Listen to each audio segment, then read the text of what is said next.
Okay, we just got back from a current movie that just came out on this day or tomorrow if you're being super pedantic about it. The Missing Link. The Missing Link! The new LAIKA animated feature film. Not The Missing Link, just Missing Link. Missing Link. Yeah. Yeah. But yeah, the new LAIKA film. Yeah. Which, for people who aren't savvy on the companies and all that, this Yeah. would be the same studio that brought us Coraline, Paranorman, The Box Trolls, and Kubo and the Two Strings. And that's it. Yeah, that's all they've done so far. That's all they've done so far. Pretty but solid list of films. yeah, excellent stop motion films, all of them. And I think this fits very well with all of those others. A very solid, well-built 2D animated film. Or 2D stop motion. Stop motion film. Yes. This, I mean, the first two films LAIKA made definitely put them more in that Niche. horror, like kid-friendly horror market. And then since then, they've kind of been branching out and doing other genres. Mm-hmm. And even then, like... They still keep with the, we're going to be weird or ugly or... There's... vaguely scary. I would only say that their only quote-unquote ugly film is... Box Trolls? Box Trolls. Like, Box Trolls is trying to be ugly. Yes. You know? Mm-hmm. And I liked it for that. And Kubo is still kind of scary because it deals with a lot of ghosts and stuff like that, but that's not really the point of the movie. It's supposed to be like a Japanese This is adventure the first LAIKA film that I don't feel goes for that, like, horror aspect at all. Oh, no, this is just a straight comedy. Well, like a buddy adventure comedy road trip film. Yeah. And it's good. It's really good. Yeah. If you like LAIKA's other films, you'll like this one.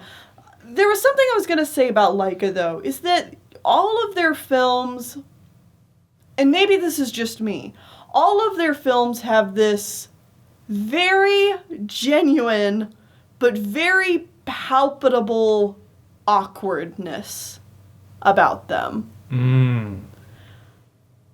And that's both a good thing and a bad thing. You know? I think I know what you mean. It's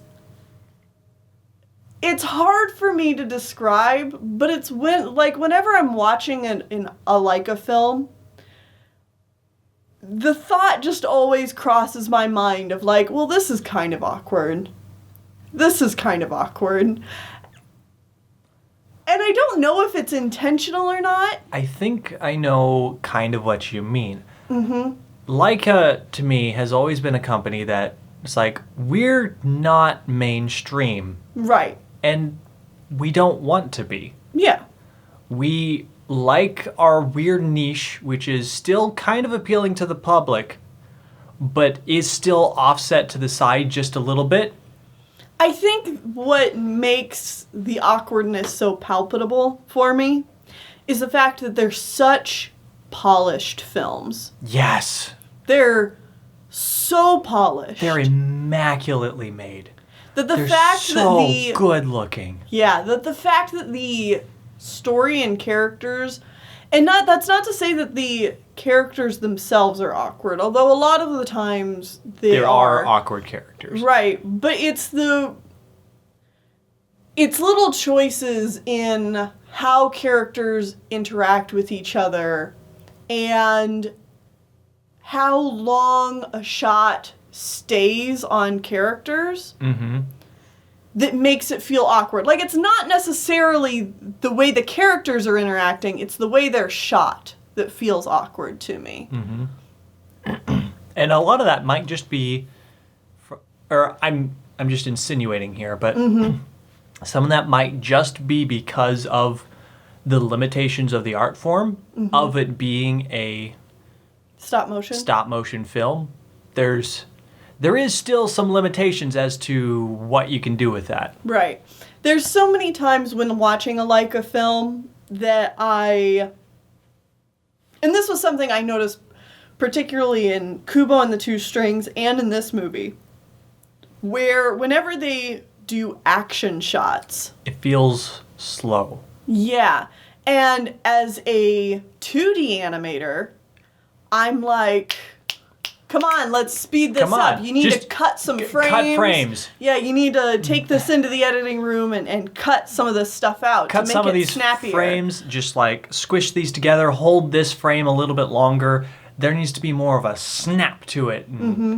But it's the spacing's a little too even is the biggest thing. Yeah, but also, my knowledge of how difficult stop motion animation is means that any second you cut off of an animated film like this means that you are cutting off days of work. Yeah, and days just of work. leaving them on the editing floor. Goodbye, money. It was nice knowing you. Goodbye, hours of hard labor. And so I don't really have a point to make with all of that, but it's just something I've noticed and I've wanted to talk about for a while, but never really had a good opportunity to talk about it. Well, we haven't covered LAIKA on this channel at all. No, and I really love LAIKA's films. It's just I don't know, like I said, as a 2D animator, I want to see it be snappier because that's my instinct, but it seems to be working for LAIKA, all right. I mean, working as a... I don't know, they have such cool action set pieces, but they just don't have the punch to them because they don't edit their fight scenes down. I don't know. This is a side tangent, and we've hardly even talked about the movie, but I just want to say that this is a really good film. I really enjoyed the comedy of it. The comedy is the strongest aspect. Absolutely. The comedy and the art. Oh, yeah. For sure. Like, if that was even a doubt in your mind, this movie's don't immaculate. worry. The artwork in this is beautiful. I love the main character's design. Yeah, the main character especially is a fantastic design. The design of the missing link, or Mr. Link as he's called for most of the film, I'm less interested in. Yeah. I don't know what it is, other than he's very round, and it doesn't do much for me other than the fact that this character is round. But, like, the main character, he's very symmetrical and just, like, there's not a whole lot of, like... detail to him. There is a whole lot of detail to him. It's just the fact that there's nothing to, like, offset his design at all anywhere. It's like, the main character... he's got this just point of a face, and his nose is a perfect triangle, and it's just like, you can tell just from looking at him who he is. He's just like, yes, this is me. Hello. Hello. I'm charming as hell. Well, and it's also played by Hugh Jackman, so that, like, ups the charm factor. Yeah, and then we have Link, and he's just like round. And I mean, he's kind of like stooped, like he stoops and hunches his shoulder. He's a very unassuming guy, which is fitting. Yeah, it fits him. Like, the character design does give him a very unassuming look, which is how he is being played and portrayed. It's just, I don't know, he doesn't... It's not a design that grabs you. Yeah. Yeah, it's kind of one of those designs where you're like, yeah, that sure is a Yeti. Or a Sasquatch. A Bigfoot. Yeah. Which is funny because a lot of there are Yetis in this film. Yeah. And that's I thought a spoiler. Okay, there are Yetis in this film. and their designs are really cool. Yeah, I really liked them. I prefer theirs over his. Yeah. Oh. I feel like I'm saying, like, oh, I really liked this movie, but I'm not, like, proving that by saying anything super positive. I love the main character's wit. I love his design. I love the design of this group of pompous British assholes who are quote-unquote adventurers. Right. That are in this club that he's not allowed to come into until he finds the lost city of Atlantis. So wait, that's a different movie. Oh, wait, no, Atlantis. I'm glad you got Atlantis vibes, too. Oh, this is absolutely Disney's Atlantis. Uh-huh. Except with a charming, witty guy instead of a... bumbling scientist. bumbling... Don't you dare dunk on Milo. Milo... Oh, Milo's great, but, like, he's a completely different character. Milo's my spirit animal. But, like, the parallels here are so well done, and the fact that he's even, like, top-down shot running through these pristine black and white halls in the same time period. Oh, yeah. It's like losing papers as he goes. Uh-huh. Yeah. It's like, guys, you knew what you were doing here. You're like, you know that Atlantis movie? That, like, had great potential. It had such a great setup. And then, like, fell flat. It didn't fall flat. It was good, okay. In, like, the final third. It just doesn't make much sense, and, like, the lore is really stupid. But, like, the character designs are cool. It's so good. I wish it was good.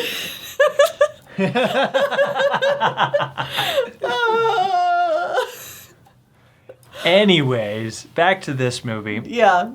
Main character really wants to prove that supernatural things exist. Not supernatural. Just like myths. Preternatural, I think is the... I don't know. Myths, creatures. Mythological things. Mythological creatures. Yeah, like the Loch Ness Monster and Sasquatch and other things like that. Mermaids and things like that exist. Mm-hmm. And these other guys are like pompous British assholes and like, no, there's only man and we are best man because we've run around and bent the will of all the savages of the world to our whims. And it's like, wow, you're like, you're pounding this this point of what is the term? Colonialism? Colonialism being bad or anything? Yeah, you're hitting that one on the head a little hard, aren't you guys? I mean, it's a good point to put in there, but like, you're really pushing it. Yeah. Yeah. I don't know. I didn't much... Okay. I liked the leader of that group's, his design. Here's the thing. I really enjoyed this movie. I really enjoyed the characters. I really enjoyed the comedy. I really just enjoyed the art direction, the animation, everything on a artistic level. Awesome. Like LAIKA did a beautiful job. I wasn't a big fan of the British pompous assholes. They seemed to be like it was too much. Like, they could have been subdued substantially. They played a bigger part of the movie than I expected them to. Yeah, they play a bigger part of the movie than you expect. They're like, their opinions are really out, like they're really pushing how bad these villains are, but like... They don't do anything. There's nothing really that the movie does to like the movie isn't about their weird opinion on things. Mm-hmm. It's just kind of like, oh, look, they're bad because we're framing them in a bad light, not because the movie is going to take any lengths to show us why this mentality is bad. Like, it kind of does, but like the movie's not really about that. No. It's about the chemistry between our three heroes. And speaking of which, I didn't really like the chemistry between our three heroes all that much. Not that I didn't like what they were trying to do with it. It's just I don't feel like it was working all that well. No. I feel like there was scenes missing from this movie. They would They needed to have more heart-to-heart scenes and less, oh, we're suddenly in a situation that we have to do something. Yeah. There's a few... I'm going to bring up another Disney animated film from the Atlantis time period. Treasure Planet. I'll get to my point here in just a little bit. But there's a point on the boat where... I thought you were going to pull up Emperor's New Groove. No. Because that's a buddy travel movie. It is, but not really applicable here. There's a moment in the movie where Frost, is that his name? Lionel Frost. Lionel Frost. That's our main character. Lionel Frost is having a heart-to-heart with Mr. Link. Mm-hmm. And I don't know if it's just because I already had Atlantis on the brain. Because they're on a boat? Well, no, because the beginning of the film made me think of it. Made me think of Atlantis. Okay.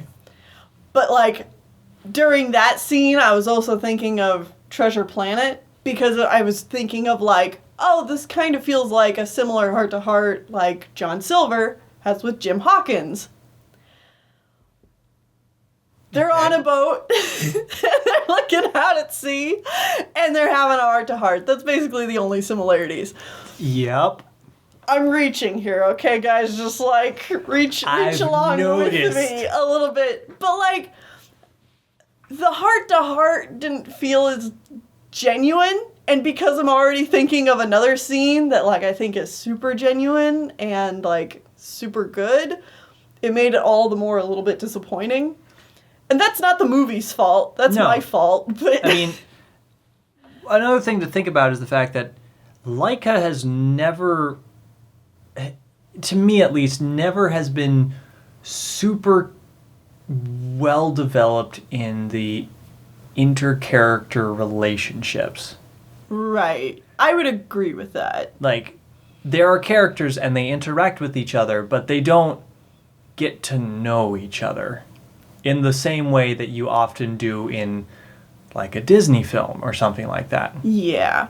And I think that was one of my bigger problems with Kubo and the Two Strings, is it tried to do that with our three protagonists. But, like, the characters...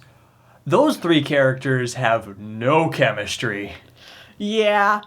I'm sorry, but, like... I like Kubo and the Two Strings, but...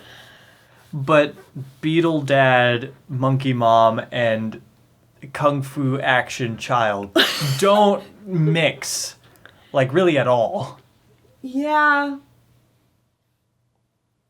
Yeah. I don't know. On the way back from the movie, I was telling Sean, it's like, I've got thoughts about this film, and I need to just keep them to myself because I don't want to end up talking about it all before we get back here to record. Yeah. And these were the thoughts. Is just like this weird non-chemistry these characters have. Okay.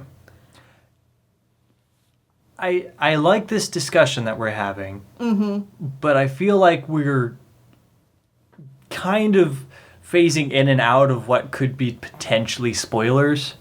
I mean, we're not there, but I feel like this conversation could be a lot easier if we do just switch to the spoiler section. Okay. Maybe we should sum up our general feelings on the film. We'll talk about trailers, and then we'll come back to this discussion. Okay. So, general thoughts. Really enjoyed this film. It's a very fun film. Yes. Like, no, seriously. The comedy's great. The witty banter between the characters is very good. Don't expect the characters to really understand or get to know each other very well, though. It kind of feels like it sets up to do that, but it doesn't really execute on that. It forgets to put the scenes in where that actually happens. Yeah, and... You know, if you loved all of LAIKA's previous films, you'll probably really enjoy this one. It does, well, no, actually, I was gonna say it does lean more on the, like, British comedy side, but actually the comedy's pretty No, in the same wheelhouse as most of Laika's other films. Yeah. So, never mind. Yeah. Yeah. Good stuff. Okay. Go see it. Yes. Especially since I don't feel like this movie was marketed well at all. No, definitely not. Go see. Because I haven't, like, I forgot this movie was coming out until earlier this week when Sean and I looked up what movies we have, and we're like, oh, right, Laika's releasing a film. This week. This week! Okay. So, yeah, go see this movie. Make sure that they can, like, make Keep money. making movies. And keep making movies, because that's Laika's biggest problem right now is making the money to continue making the movies. I love you guys, but you really need to spend a little bit more on your marketing. Uh-huh. But that might also be because we might not have seen anything because we don't really have access to commercials or trailers. Right. But also, even like, still, but like, there are different ways of marketing nowadays that yeah. they need to figure out, like social media stuff. Mm-hmm. Anyways, that's a different discussion. Let's talk about marketing. Let's talk about the trailers we saw. The trailers we saw. We saw another trailer for Toy Story 4. I think this is the first time we've seen or had a chance to discuss this trailer for it. Yeah. Which is the actual trailer for the movie. Mm-hmm. Which, about time, guys. But, like, so we see that Sporky... Is that his name? Forky. Forky is having existential dread of, like, I'm not a toy, I shouldn't exist, I'm Audi 5000. Which is what we thought the movie was going to be about. Mm-hmm. And then Woody, like, is like, all right, I gotta get him back. Because he's Bonnie's favorite toy right now, so... Mm-hmm. I'm jealous of you, but also you need to do your job. I mean, I don't think we see Woody being jealous. No, just knowing him from the previous movies. Mm-hmm. Anyways, and then he gets separated from the others. He meets up with Bo Peep, and she's like, screw Andy, screw kids. Let's just live by ourselves out here in the middle of nowhere. Who needs our gods that we serve? We can live by ourselves. And Woody's like, wow, God, religion is a difficult subject that I'm only now having this difficulty with. Somehow. All 3 previous movies have had me being the one that's like, no, religion is good. Serve the greater good. Serve our great God. Serve our great God, whoever this child may be, until we move on to the next great God. The only time he had a moment of doubt was in the second movie. Mm-hmm. But it was to serve multiple gods. Well, it was to serve the cumulative God, but it was less so serving the cumulative gods. Okay, let's stop with the God angle. But it was actually more of like, I'm going to help these other individuals. Yeah. Who are in a poor state. Yeah. More so that than my religious leanings. Stop with the God thing. But anyways, he's having this conundrum again. Uh-huh. And so who knows where he'll end up this time. Yeah. My guess is he'll end up back with Bonnie. Yeah, I think it would be a poor, like I don't see them, Pixar ending a 4th Toy Story movie with it being like, you know what? Screw you, kids. It's like, you know what? Your toys don't need you. They don't even love you. They're all gonna leave you when you're not looking. And the kids are just like, ah! Just grab all their toys and hold them forever. No, I don't think that's the message they're gonna go with. No. But I'm interested to see what Toy Story 4 does. I still don't know how to feel about it, but I'm willing to just go into it with an open mind and like just be happy that I'm seeing Woody and Buzz again, cuz I love these characters. Mm-hmm. The movie looks interesting. The one aspect I'm a little like, I don't know about this, is Bo Peep. Yeah, it may be different in the actual movie, but she feels like we're going to make an action star female character because that's what the audience wants. Well, because we want to distance ourselves from John Lasseter and put more positive female representation in our movies that have been lacking it for decades. I think we said the same thing. Yeah, but like mine's a little bit more specific. Marketing shows that this is a good way to improve our image. Our public image. Yes. After this disaster of Pixar being a boys-only club. Yeah. Yeah. So, who knows? She might still be a likable character. But I don't know. I don't know. The trailer gives me nothing to go off of. I mean, In her regard, really. If they wanted more positive female representation, make it a movie about Jessie. Like, she's already like their best female character. Yeah, Jessie's already awesome and well loved, and people really like her. I don't see people who are like, yes, Bo Peep better come back. She was my favorite. Yeah. You know, it's just like, okay. But you see, Tennille, we already established that Buzz is ending up with, how did I forget her name? Jessie. So we need to get the love interest of Woody back. And that was Bo Peep. But we could also just, like, introduce more female characters. Oh, yeah, I know. That would be the smart and interesting way to go about this, but no. I don't know. Let's move on. Yeah, I don't know. We'll get back to this in June when we have to go see Toy Story 4. Mm-hmm. In the meantime, we also saw trailers. A trailer. Or two other trailers. The first one was for Abominable. Mm-hmm. Which is an upcoming DreamWorks film. Notably, this is the first trailer I've seen for this. The first image. The first anything I've seen for this movie. I haven't seen, like, a poster, an image, nothing. All I knew is that DreamWorks was making a movie called Abominable. Which was presumably about the Abominable Snowman or Yetis. What is the fascination with that? Yetis! What? Why? Why is this happening? What? Are kids super into Yetis right now? Like, where is this coming from? Last year we had Smallfoot. We have this movie which has Sasquatch and Yetis in it. And now we're getting Abominable later this year? Isn't there another one coming out too? I thought that was just Abominable. There might be. I feel...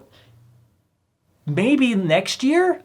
Yeah, I feel like next year there's some Yeti movie too. And I'm just... What? I'm John Travolta looking around going... What the heck? What? Where? Why? I just feel like I blinked and the... It's like, I don't feel like the audiences are demanding, we want Yetis! It's more so like all these companies are like, they're making a movie about Yetis, we need to make a movie about Yetis, and it's going to be even better than them because every single different company is doing it now. Yeah! It's like, Yetis are the new thing! And everyone's looking around like, I mean... They are? We'll watch your movies and decide if the movie was good, but like, we're not invested in the Yeti because it's a Yeti. And... I don't understand. This kind of goes back to Missing Link, but Yeti designs are always kind of... The exact same and not appealing character designs. No, they're just like barefaced, barefooted, but otherwise covered in fur. They generally have like a monkey-like nose. Sometimes. Yeah. But then they're just like big person that's covered in fur. Yeah. Except for like their extremities. So it's like there's not a lot you can do with that, especially seeing as they almost never wear clothes. Mm-hmm. So like the character variations are minimal at best. Yeah. Like, the most we got was, like, Smallfoot, where there was actually a good amount of variation, but that's because they're all, like, They different had sizes. to. There's, like, yeah, everyone had to be a different size, shape, and color, otherwise you couldn't tell anybody apart. Right. Why are there so many... Okay, I have two theories about why there are so many Yeti movies. Okay. Either, A, there's a huge market for it in China. Which ties back into the fact that Abominable is set in China, being made by DreamWorks' China division. It might have a different name, but like they're obviously playing towards the Chinese market, which is really big. No duh. So they're very clearly setting this in China about Chinese characters doing this whole thing so that they make more money over there. Mm-hmm. But that still, still why begs the Yeti? question, why Yetis? Like, Because is it really that's a big in Tibet China? thing. I don't know. Second, my second theory is that some marketing team looked at what the kids are watching on the YouTubes and saw that kids like watching conspiracy theory videos or something like that. And so they're like, ooh, mythical creatures. Well, like Conspiracy theories. Like maybe this is somehow like a branch off of like Gravity Falls type thing. But none of these movies are going for like the mystery aspect. No, it's They're just all like, just like, yes, there Yetis, it is. Yetis exist. It's like, right there. Like it's not like a, ooh, are they real? Are they not? It's just like, no, they exist. They dummy. definitely do exist. So Babaka? No. I don't know. I don't understand. Someone explain to me, please. Either way, this DreamWorks movie is about a furball Yeti who is apparently a child and three young... It's a very Toothless-esque Stitch design. Yeah, except very round. Like, the whole thing is a round ball, essentially, with a huge mouth. And honestly, I like this design more than, like, any of the other Yetis we've seen recently. I do, too, actually. I really... I gotta say, all the designs... Sorry, go ahead. You're saying the same thing. Yeah, I was gonna say the same thing. I really like the designs of this film so far. I love the main girl, and then she's got like the younger kid, and then like the cool boy that's along with them. Cool awkward boy. Yeah, he's like cool and awkward at the same time. It's like, how'd you do that? But all right. It's like the Prince Zuko type, you know? Yeah. But like with less tragic backstory. They all look good. The humor's kind of really hit and miss in the trailer. But I mean, it's a DreamWorks trailer, so who knows? Apparently, this Yeti has magical growing powers, so that's interesting. Like, not he can grow, but like he grows nature type of powers. Like the trailers start. Like I suggest everyone go watch this trailer and tell me if you had the same experience. Whereas like it started, and I was like, all right, what you got? Show it to me. I'm kind of unimpressed right now. And then as it went, I'm like, all right, cool. You know what? This is kind of cool. I think I might oh, and now you ruined it. What was that moment? The Taylor Swift. Oh, right, the very end just ruined it. Yeah. Let me introduce you to a new kind of magic, Taylor Swift! And it was like, oh. Even if this was a music artist I liked, that would have been really just... really bad. Yeah. It's like, no, you could have just, like, not done that. But okay, it's the DreamWorks film. They have to have the pop artists in there. The pop culture references. With a song from, like, 2 or 3 years ago. It was Shake It Off, in case you're wondering. Yeah. Anyways, we also saw a different trailer. I do not remember this. Ba-na-na-na. Oh, yeah! Ba-na-na-na. Anyways, it's the Addams Family. We both snapped on the wrong time. Woo! We're doing great. It's the Addams Family, the animated movie coming out later this year from I don't remember who. I can't believe, I think it's Sony. I can't believe I forgot this trailer, because this is something I'm looking forward to. Oh, this whole trailer was just like, you know what? This looks great. I enjoy this. I want more of this. And that's from someone that has never actually experienced the Addams Family ever. I really should go back and like watch it, whatever it was. It was TV show. A TV show. I should probably go back and watch the TV show. I like weird Gothic. I like weird gothic dark humor. Mm-hmm. Is it considered dark humor when it's like sort of for kids still? Oh, yeah, for sure. For sure. All right, then I should absolutely check this out because it's like, I don't know, I grew up in a super religious family that, like, there's no way my family's going to watch this stuff. Yeah. So I didn't experience it. We'll have to watch some after this review. Okay, sounds good. Because I didn't experience a whole lot of the Addams Family, but, like, I've experienced enough to know that you would probably really enjoy it. Okay. But either way, this trailer, like, I like the character designs. Everyone seems to be enjoying themselves in a very type of way. Yeah. I am looking forward to this. This will be fun. And it's like I'm interested to see what this movie has to offer. Yeah, like I don't have. And this is the first trailer. Yeah, this is the first trailer we've seen. I think this trailer just came out like just 2 a couple days ago. Yeah, because I saw people talking about it, but I didn't go check out the trailer then. Mm-hmm. But yeah, I'm just looking forward to this one. Mm-hmm. This should be fun. Okay, spoilers? Yeah, now let's get into spoilers. My name is Susan. Yeah. I don't know what to make of this. I don't think there is anything to make of it. I know, but like... Alright, so in the heart-to-heart scene, Frost is trying to tell Mr. Link, the Missing Link, to... Like, the Missing Link is like, I don't know if this name works for me, the Mr. Link thing. And so Frost is like, alright, search your feelings and find, like, someone that's touched you in the past, like... It's like, my nipple? No, your heart. Oh, right. Okay. And then he's like, oh, I remember this one prospector back in, like, they saw me and they didn't run away screaming or try to attack me or anything. They just smiled. And it's like, cool. What was their name? Susan.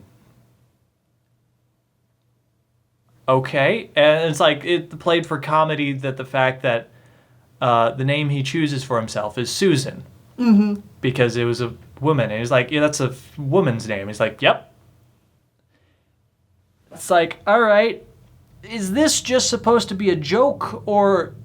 I think so. Because otherwise there are two bad connotations, and I think this is still a very glaring bad thing that LAIKA did not... Even if it's just a joke, for comedy and it's just LAIKA a joke. should have thought about this a little bit more. Yeah. Is Susan... saying that they are female, and they have been a female this whole time, which I don't feel like is what they're doing. Or it almost feels like Susan is saying that they are trans, which is sort of the same thing, but like they have the physical body, but then the movie just continues to call Susan a he and refer to him as a he.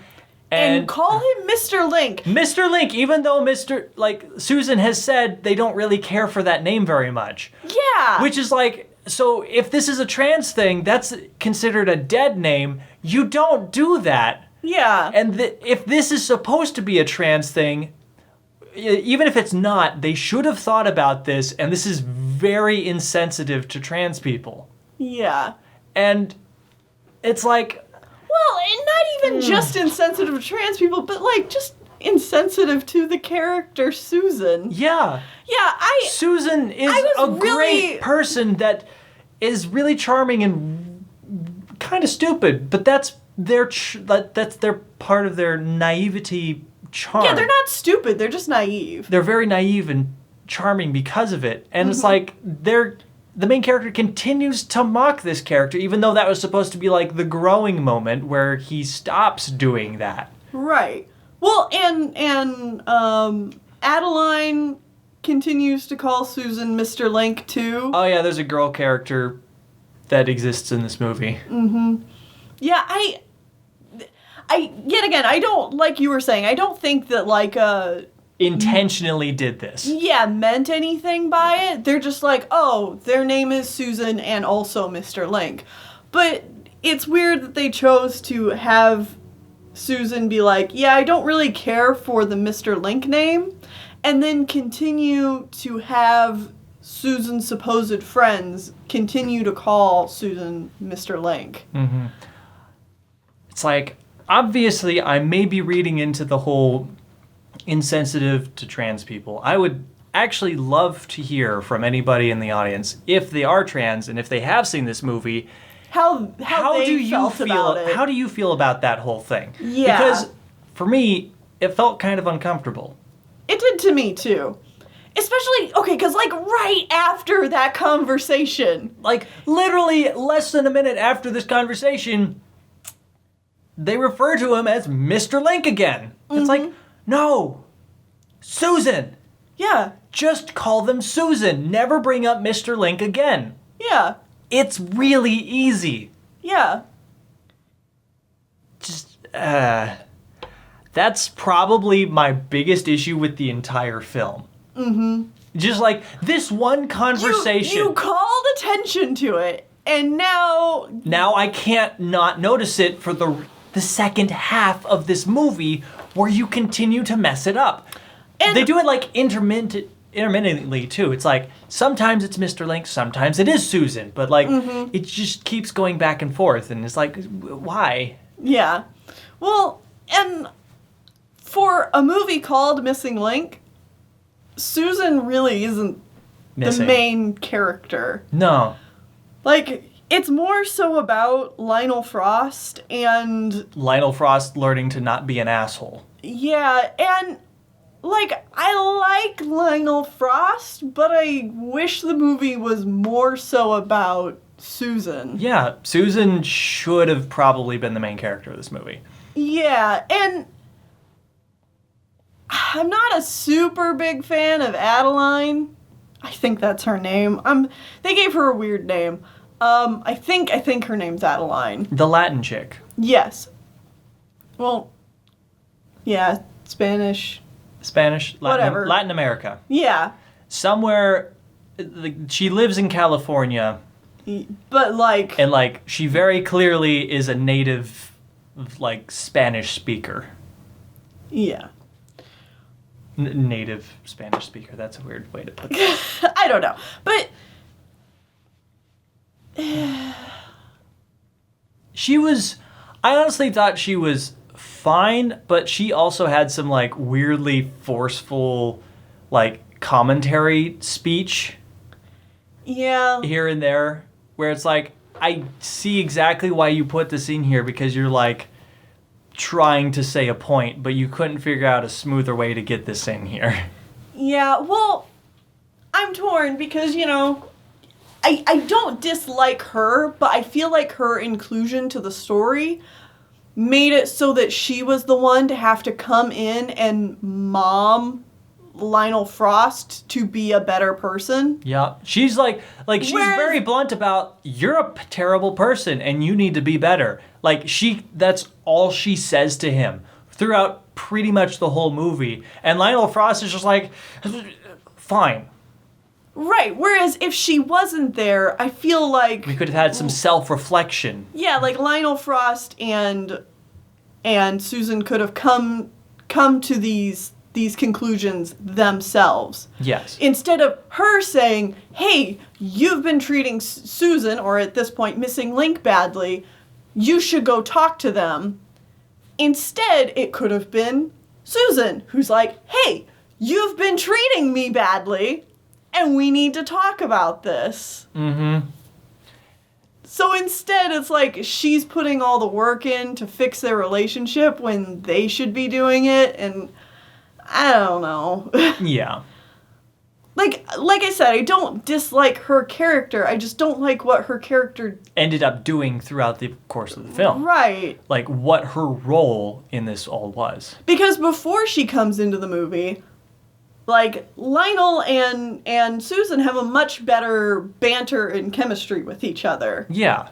But then she comes in, and then she's the one that has to, like, keep pushing their relationship forward. Yeah. She like comes into the movie and just bitches at them until they fix their lives. Yeah. As compared to them just being dysfunctional human beings. One human being and one Sasquatch man. One missing link. One missing link. Being dysfunctional until they can figure it out themselves. Mm-hmm. It's a weird way to put it. Or like weird chemistry there. Mm-hmm.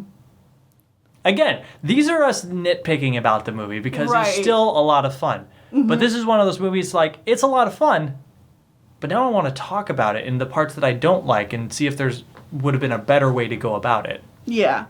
I think the thing that... Also, random asshole guy gets his own comeuppance at the end for like no reason. Okay, the last third of this movie really didn't impress me. No. The first two acts were a whole lot better than the end. Like, they actually find this Yeti civilization, which is where the Missing Link wants to go to the whole time, because he's like, I'm lonely out here in the west of America. I've heard there's Yetis on the other side of the world. You should take me there. And the dude's like, all right. Cool, I'll do it in exchange for proof that you exist so that I can get into this club of people that I hate. Yeah. And, like, he openly admits near the end of the movie, it's like, why are you trying to get into this group? Because they said I couldn't. Yeah. That was his reasoning. And it's like, wow, that's a very white man reasoning for getting something. Yeah. All right. All right. I love how much of an asshole he is, though. Oh, yeah, yeah. Like, don't get me wrong, I really like Lionel Frost's character. I wish that his turnaround into Susan's friend came about more naturally. Mm-hmm. And unfortunately, because it doesn't, it really saps a lot of the heart of this film out for me. And since the last third is so weak, like, by the time we get to the conclusion where it's like, we're best friends, yay! I'm like, are you though? It's like, it feels like this movie was setting up for a sequel, but like, not like a real sequel, just kind of like, all right, we're going off on a next adventure, which, if this movie made like $1 million of money, would turn into a sequel if this was any other company. I don't see that happening. Yeah, no. But like, that's what kind of sequel it was setting up. Yeah. We're gonna go find Atlantis, or something like that. Mm-hmm. We're drawing it back to Atlantis. Well, they literally say Atlantis. Oh, yeah, they literally say that they're gonna go find the lost city of Atlantis. Yeah. They're gonna hire a crew. Mm-hmm. A demolition artist. No! Stop. A digger. Nope. Don't let her age fool you. The best of the best. The best of the best. Handpicked it myself. I love Atlantis, okay? It deserved better. Joshua Sweet, medical officer. No, stop. That's it. Review over. I mean, I don't know that we have a whole lot more to say anyways. I don't think we do. I think if we go any more, I'll just devolve into a tangent about Atlantis again. Yeah, okay.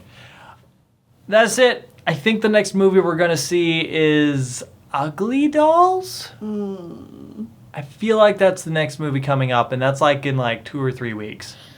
What is the awful doubleheader we have coming up? Oh, that's in like August. Oh, okay. Thank don't worry. goodness. We still have like... There's still time for us to die in a car crash or something like that before then. Oh. But yeah, it turns out that the Angry Birds movie 2 and the Playmobil movie are coming out on the same day. Yeah, so we'll have 2 movies to see. Probably one day and then the following day. Because I can't do both movies at once. I mean, the Playmobil movie might be fine. I just don't know anything about Playmobil. other than like I had like a family friend and they had a bunch of it, but it was like, this is boring Lego. You don't know how much I am dreading the Angry Birds. Because we have to watch the first one again. Or... Actually watch the first one. Yeah. No, I know. That one's going to be horrible. All right, whatever. We're done. Okay. End of the review. See you guys in the next one, I guess. Yeah, bye-bye. Have a great evening, day, whenever you're watching this. Morning, night.